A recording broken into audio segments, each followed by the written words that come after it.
Okay, I think the sound's going through. Well, thank you so much for inviting me to talk here.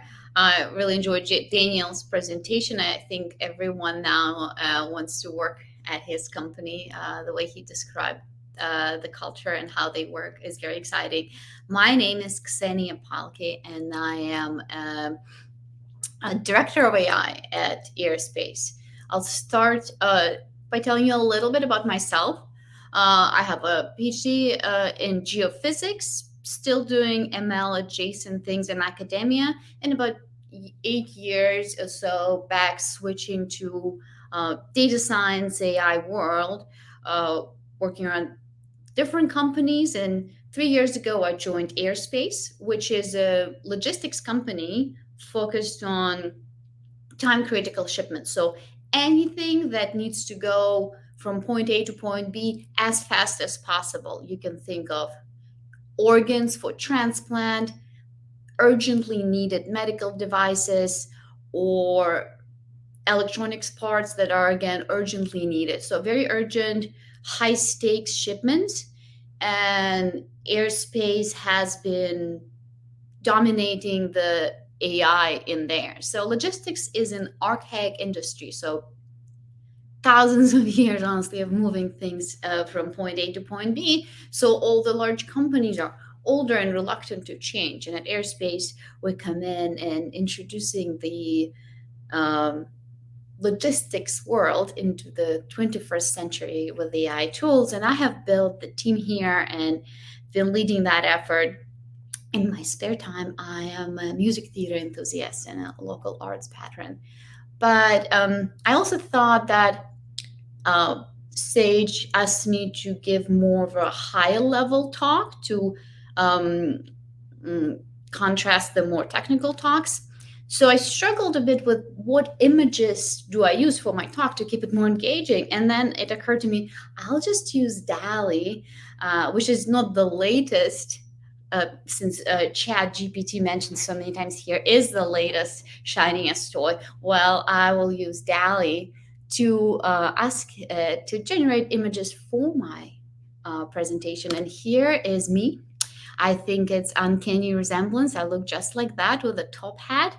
Uh, and I will be sharing the prompts, but it was a very interesting uh, experience to get the right prompts to convey exactly the message I was trying to convey. And we're talking about robust and responsible AI. I have faced biases anytime I put executive or engineer or statistician. They all come out male unless specifically asked for a female, which I thought was interesting. But today I'm going to be focusing on introducing AI to your company, going through that transformation and how to do it right. What are the best practices? And if you are already at a company that has a ton of AI and you don't need to introduce it, still stay tuned because I think that um, later in your career you might be starting something new. Or, as we all know, we all constantly asked for advice, and sometimes mm, it's useful to be able in very small bullet points to formulate these are the best actions. So start with, do you even need AI at your company? How to build a team and enable AI. um, the first question, do you really need AI? And it's crucial. um, the way I'm going to be structuring this presentation is we're going to go through all the horrible pitfalls and the worst mistakes to make, contrasted by the best case scenario and the best practices. And all of that is based on my experience in the industry, um, experiences of people I interact with or follow. So take it with a grain of salt, but also I stand by these things myself. So, do you need AI? The most important question. And let's start with the list of wrong reasons for using AI. So AI is attractive, AI is sexy. Maybe you want to use it just because you think it will attract investors' money or customers. Just the sheer fact that you're using AI And this is wrong reasoning. It is very common. I'm sure you have heard people say that. And maybe it does attract some investors, but nowadays everyone is savvy enough to see through that. That cannot be your reason. This is a very wrong reason. Just like feeling like you're missing out. If AI is on your phone, in your car, and in your refrigerator, it doesn't mean that your company needs it just because you feel like you're missing out. I tell my kids not to do things just because everyone else is doing it. Well, that should be true for companies. Don't do AI just because your competitors are doing it, because they probably don't know what they're doing. They might be just saying they're using it. This is a really wrong reason. Another reason that has good basis but is a wrong reason to say, well, you know what? I have data from sensors and I have some event streams and we have loads of locations, and somewhere for privacy compliance, there's personal data. I'm going to be using AI because I'm sitting on big data, terabytes of big data, and people are thinking it's synonymous. Well, while data is a necessary component, it shouldn't be the reason. I have witnessed companies hiring entire teams of data scientists, machine learning engineers, just because they have the data, and nothing good comes out of it. If this is all you give those smart practitioners, just like, here's the data, do something with it. And lastly, people start, especially recently, treating AI as like a quick magic fix. It has become more democratized and easier to use, but it's definitely not a silver bullet. And thinking that, okay, I have ongoing problems right now, I'm running a business, I need them to be fixed.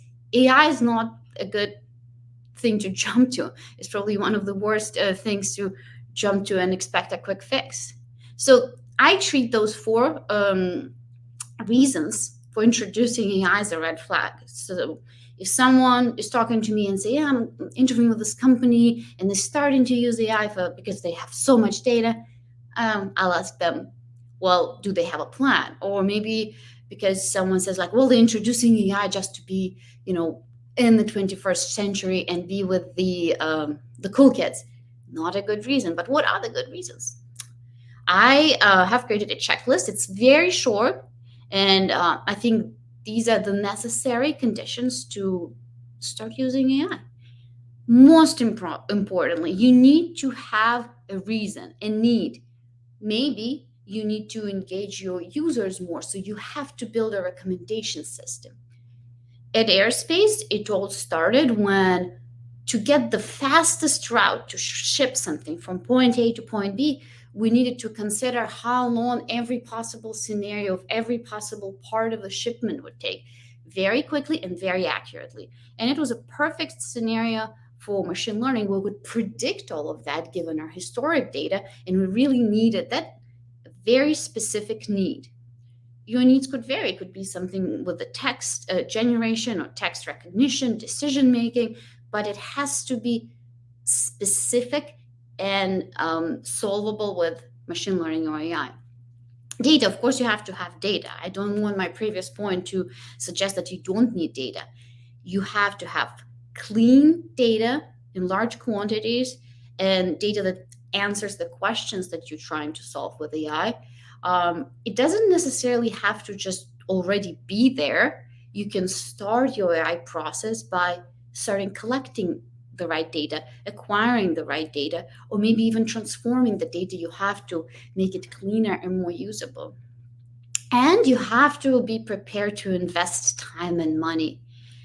Again, we're developing AI faster than ever, but it is still an investment. It's not going to be instant. Even if your data is available and your use case is small, it's not going to be as quick as you are predicting it's going to be, and it's going to cost you money. The tools you're using, the processing power, and most importantly, the talent that you will hire will cost you, and you need to be prepared to make that investment. You also need to be prepared for some change management. You need to be willing to switch your organization to be more data centric, or prepare to enable AI. And just need to make sure that all these three conditions are met before you even introduce AI. But certainly, if you are just thinking about not being familiar with the field, you might not know whether the answer to these questions is yes or no. Ask for help. Ask someone who you know, hire a consultant. I think people genuinely are eager to help. The worst case scenario is that someone will tell you, this is not the right use case. You can solve your problem simpler without any AI. Or maybe they will tell you that your data really is insufficient, or your prepared amount of investment you're ready to put in is not enough. And you spend maybe a little bit of money for a consultation, but now you're saving yourself the trouble of building a team. In the best case scenario, they'll tell you, yes, you're a perfect candidate, and here are some tips on how to get started. So I always recommend reaching out for help, and not just, this is not the right place to go with your gut feeling. But how do you hire a team? Let's say that we decided we need AI. What's next? Again, let's start with a doomsday scenario. How to ruin AI team before you even have one. So the first one is hire too quickly. And I've seen that happen. You are eager to build something complex, and you just building the team really fast. Maybe your first hire starts working, and it only becomes more obvious how much more work there is there. So you hire, and bloat the team, and it becomes impossible to manage. People generally are not happy on teams that grow disproportionately too fast, and you stifling any progress you might have before it even had a chance to start. Maybe not hiring the doers, the implementers. So to bring AI to your company, you need people who can prototype and think it through. I call us, and I oftentimes, that's where I started with my academic background, the thinkers. Very, very good at writing quick prototypes, solutioning, but then you need people who implement it. You need people who write the infrastructure, maintain what you've written. And if you don't hire those, you will just have AI function in a corner separately from the rest of the organization, not providing any impact. It will always be a prototype. So really focus your hiring on the doers. And then something I have seen happen everywhere is that AI teams tend to be siloed. To fight this here at Airspace, I force my team to get out of our silos. It's so easy to put your head down and focus on a challenging task. You're on a very different schedule. You probably are not on a 2-sprint schedule with the rest, 2-week sprint schedule with the rest of the organization. You're working head down on something strategic and very important, not seeing what's happening. And again, building something for the business that you have no idea what it is doing. So again, growing too fast with a lot of thinkers and not enough doers who are sitting there thinking and building something unrelated to the business is the worst case scenario. But it does happen. I'm sure people on this event recognize these patterns. So let's hire the best team. How do you do it? I think that the best thing to do is to start with a scrappy generalist. Someone who will come in and be ready to tackle any issue. The knowledge is broad. It might not be as deep, but very broad. And they're willing to iterate, try things, and put something in production quickly. Those are kind of unicorns that are harder to find and harder to attract. I think that there's still fight for top talent. The ways to attract people is to find something attractive. Obviously, everyone's attracted to compensation and money, but it could be also the culture. We just heard from Daniel how just from him talking on his phone screen, everyone was thinking like, oh, I wish I worked there. It could be the challenging problems that people are eager to solve, or it could be the mission of your company. What I like about Airspace and what attracted me here initially was what I call benevolent AI. We do not use personal data, uh, and we building something to help people, in some instances save lives and solve something important. That was very critical to me when I was thinking of the next step prior to joining of Airspace, that the company is doing something benevolent, and that AI, for me personally, was very important, that it's not dealing with personal data.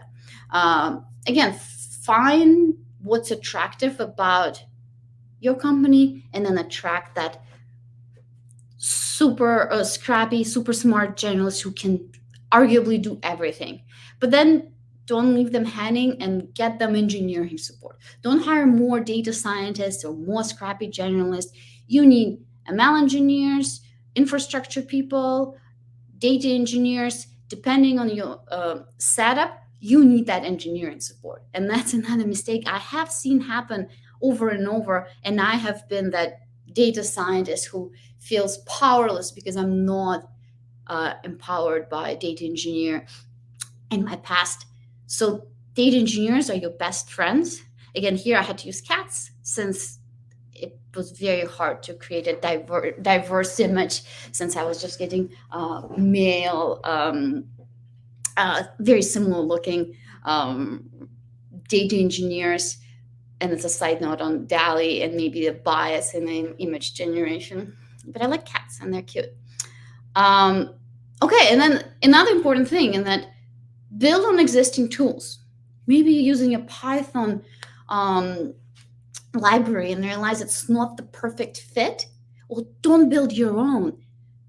Get to the source code and modify it, or use third-party tools. At Airspace, for example, we use YLabs for observing our data for the models in productions.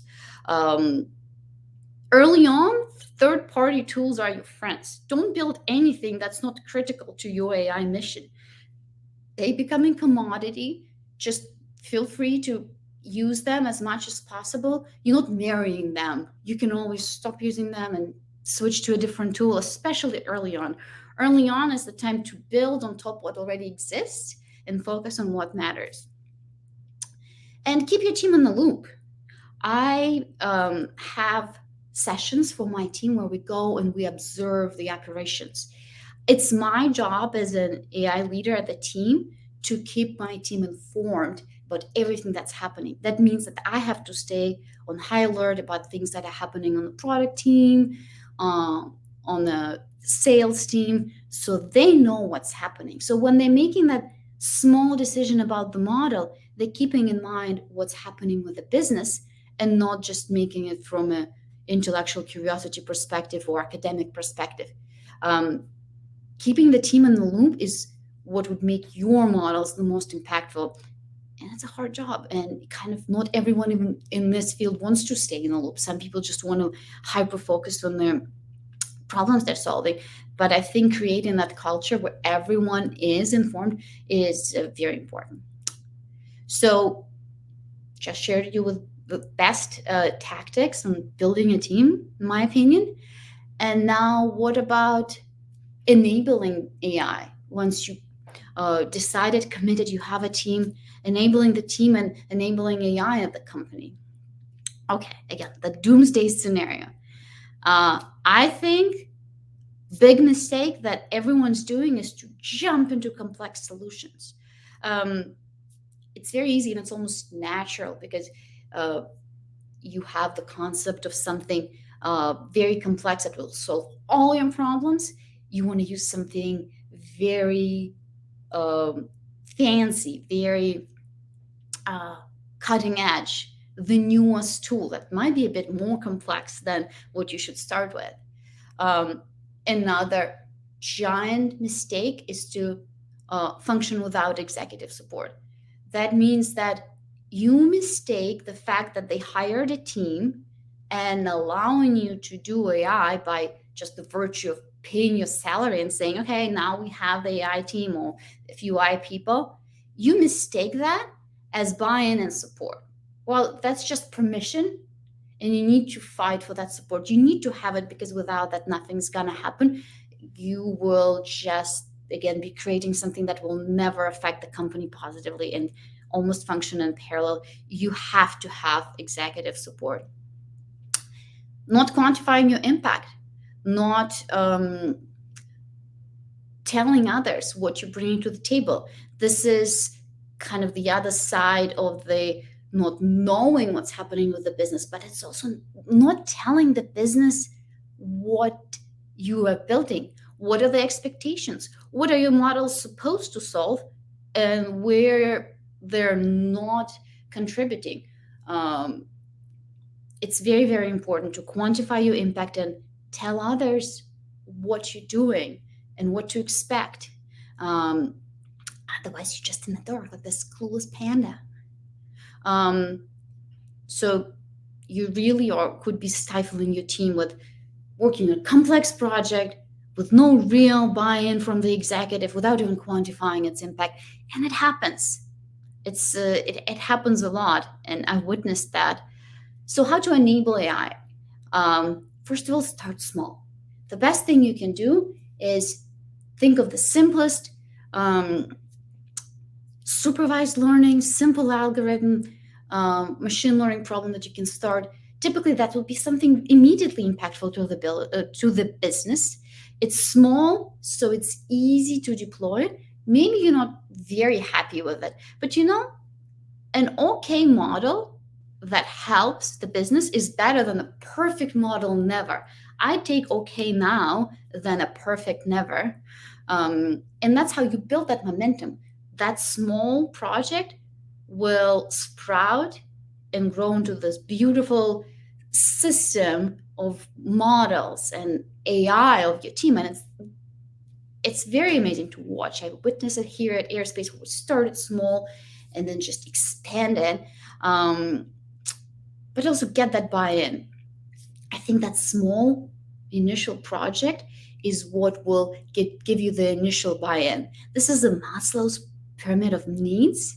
I think typically it's human needs, but someone on the internet created data science needs, and I augmented it with the executive buy-in, because nothing else matters if you don't have support. And again, as AI leader, it is my job to get that, to remind about our team and what we bring to the table, to ask for change, remind of the importance of being data-centric, and nurture that executive buy-in. And I have been so fortunate to have it here at Airspace, and it makes a huge difference.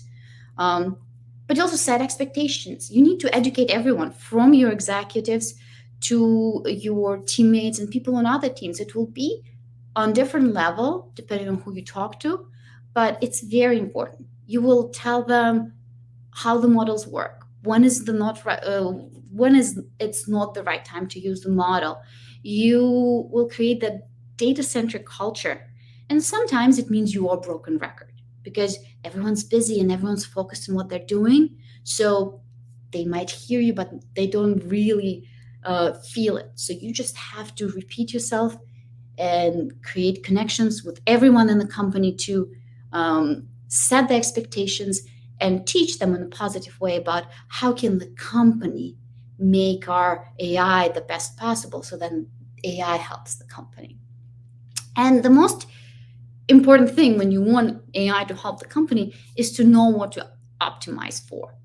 When you hire very smart people who have written papers and know ins and outs of how the models work, they might get very hung up on optimizing for the most accurate model possible, and they define accuracy the best way possible, but it could be not as impactful to the business as a simpler, less accurate model. And honestly, I can give an entire presentation on that, but I have seen where we would improve the model by 15%. So the model is objectively 15% more accurate, but once deployed, the way it's used it's now less helpful to the business than the previous model that was less accurate. How did that happen? Well, to make it more accurate, we introduced a complexity that made the model less usable for the business.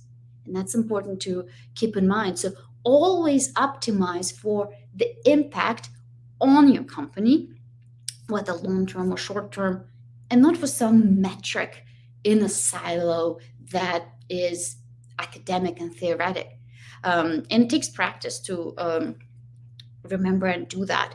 And another sub bullet point here is sometimes you want to spend a lot of time on something just because it's right and you want to fix something with your model, with your AI, but it won't affect anything. It just has to be different because you're trained to have everything perfect, to have everything aligned with how it should be. But if you're going to spend 2 weeks on that and has zero effect on the business, just don't do that. So enable your teams with starting small, a lot of executive buy-in that you keep nurturing, educate everyone, and optimize for what matters.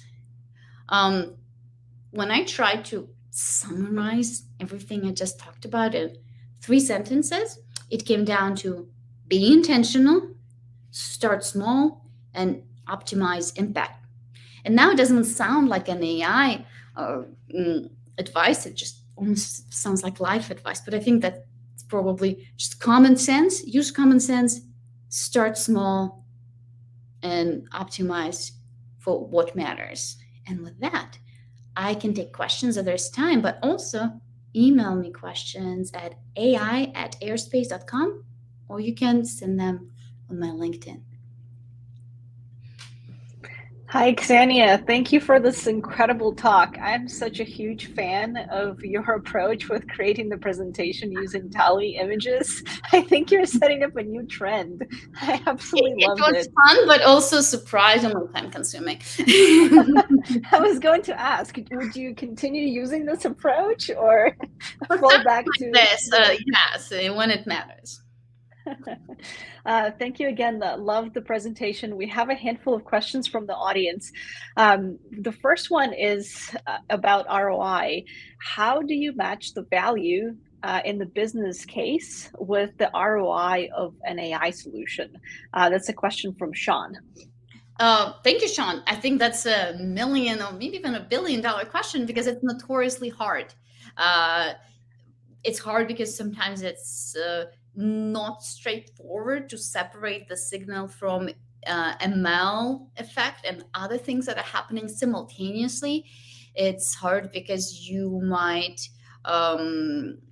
forget a lot of things, forget to account for all the maintenance and ongoing support and all the costs that go into that. Or maybe because when you are calculating it, you're thinking extremely short term, where a lot of impact goes from AI is created long term. But my advice is just keep doing it. Keep yourself accountable every month, every quarter. Ask yourself questions for everything you are doing. How does it impact the business? And never allow yourself to get into a habit of, well, we'll just build that and figure that out later. Be very disciplined about it and set up metrics and that characterize your model impact on the business, and just keep doing it. And with some practice and a habit of doing it all the time, it will become easier, but it will never be easy.